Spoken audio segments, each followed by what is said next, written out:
Olá! Neste filme vamos abordar a representação de ponto pelo método biprojetivo mongiano. Assim como para os outros elementos geométricos, nós vamos estudar o ponto a partir de um objeto tridimensional, porque entendemos que deste modo fica mais fácil a sua compreensão.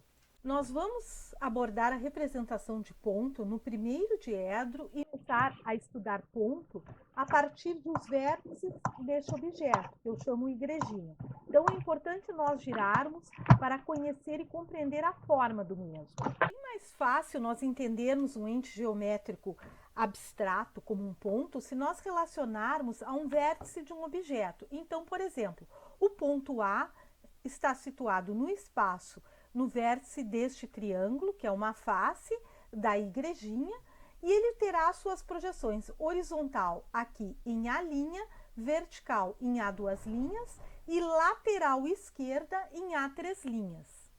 Vejam que todo ponto no método biprojetivo tem necessariamente duas projeções, horizontal e vertical. Por essas duas projeções, um ponto ou qualquer outro ente geométrico já fica bem determinado. A terceira projeção, a projeção A3', que é a projeção na vista lateral, é opcional. Ela será utilizada quando necessário. Quanto à convenção, nós utilizaremos a projeção horizontal como linha, a projeção vertical como duas linhas e a projeção lateral como três linhas. Mas vocês poderão encontrar outro tipo de convenção em outras obras, em outros livros, uma convenção diferente. Aqui, o ponto A no espaço, sua projeção horizontal no plano horizontal de projeção, o mesmo ponto, sua projeção vertical no plano frontal e sua projeção lateral no plano auxiliar de perfil. Vamos girar para vocês melhor compreenderem a forma. Agora, só com as projeções A', A2' e A3', vamos ver como os planos se rebatem para a formação da épora. O plano lateral auxiliar se rebate sobre o vertical. Aí, isto faz um giro, um arco de giro, que pode ser substituído por uma linha a 45 graus.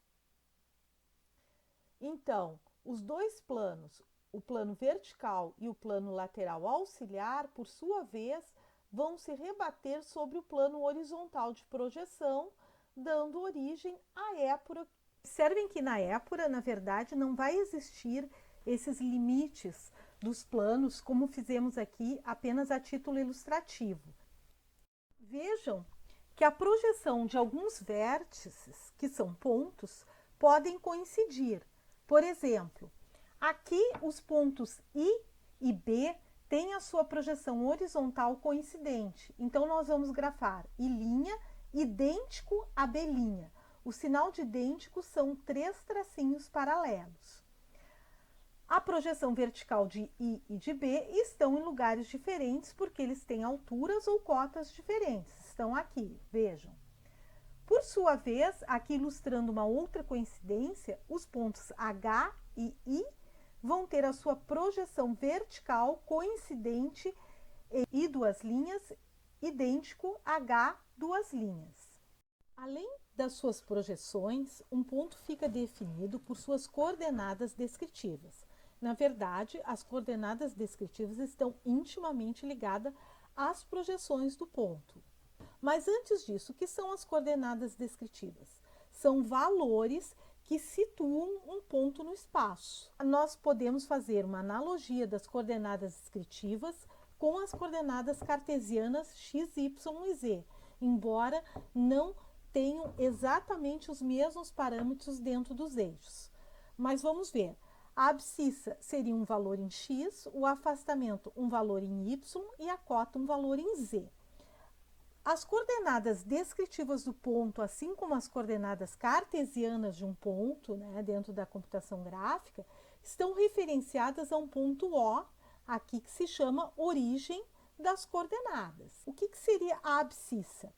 A abscissa é este valor que define a distância que um plano de perfil que contém o ponto está em relação a este ponto O de origem. Vendo, então, em conjunto, a representação espacial do ponto, o seu afastamento e a sua cota, e aqui na épura, para esse melhor entendimento.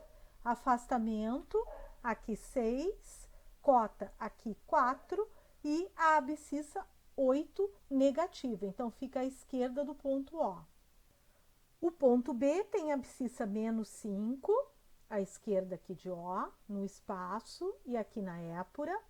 Afastamento 6, aqui no espaço e aqui na épura. E cota 2, no espaço e na épura. O ponto C tem afastamento 0 e também tem abscissa 0. Notem que isso é apenas uma coincidência. Não existe relação entre as coordenadas descritivas. O ponto C tem cota 6. Vejam, daqui para cima nós temos 6 unidades, que podemos ver aqui na épura da linha de terra para cima. Então, aqui está C, duas linhas, a projeção vertical do ponto. Ela coincide com o próprio ponto C entre parênteses, que é o ponto objetivo, e a projeção horizontal vai estar na linha de terra, justamente porque ele tem afastamento 0.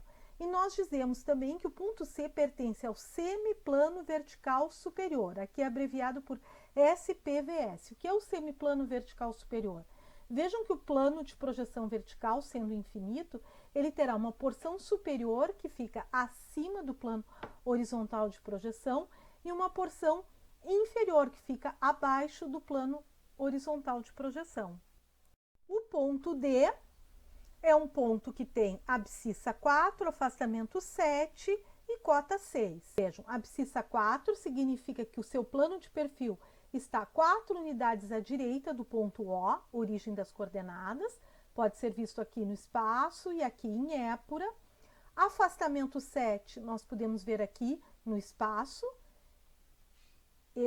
esta dimensão. Aqui na épura, 7 unidades, nós vamos ter D', projeção horizontal do ponto D, e a cota 6 significa esta distância do ponto ao plano horizontal, né, que são 6 unidades, e nós vamos medir aqui na épura, da linha de terra até sua projeção vertical de duas linhas. Como um último exemplo, o ponto E tem cota 0, pertence ao semiplano horizontal anterior. O que é este semiplano? O plano horizontal, sendo infinito, ele é dividido em duas regiões pelo plano vertical. Esta região anterior se chama o semiplano horizontal anterior. E a região posterior, após o plano vertical de projeção, se chama semiplano horizontal posterior. Então, vejam que as coordenadas do ponto E são 9, 8 e 0. Isso significa que abscissa 9, afastamento 8 e cota 0. A abscissa, vamos medir aqui na linha de terra do ponto O para a direita. Então, aqui no espaço nós temos 9 unidades, que se refletem na épura aqui em 9 unidades. O afastamento 8 é o quanto o ponto está afastado, distante do plano vertical de projeção, sendo positivo é anterior ao plano. Então, este afastamento 8 está aqui no espaço e na épura está aqui, as 8 unidades. E a cota sendo 0, ocorre que a projeção vertical do ponto vai estar na linha de terra. Então, aqui é E duas linhas. E o próprio ponto objetivo, entre parênteses, E, coincide com E'. Por último, eu quero mostrar a representação clássica de ponto. Ela não envolve aquela malha que nós colocamos em cinza somente para guiar vocês para contar as unidades das coordenadas descritivas de ponto. A representação clássica de uma épura e dos pontos envolve a linha de terra. Por vezes se coloca uma plica, que é este tracinho que indica a direção do plano horizontal de projeção. Se estamos trabalhando com coordenadas descritivas, onde está o ponto O, origem das coordenadas, e muito importante, sempre a projeção horizontal e vertical dos pontos estão ligadas por linhas finas e fracas, que são perpendiculares à linha de terra, e chamam linhas de chamada. Tenham um bom estudo!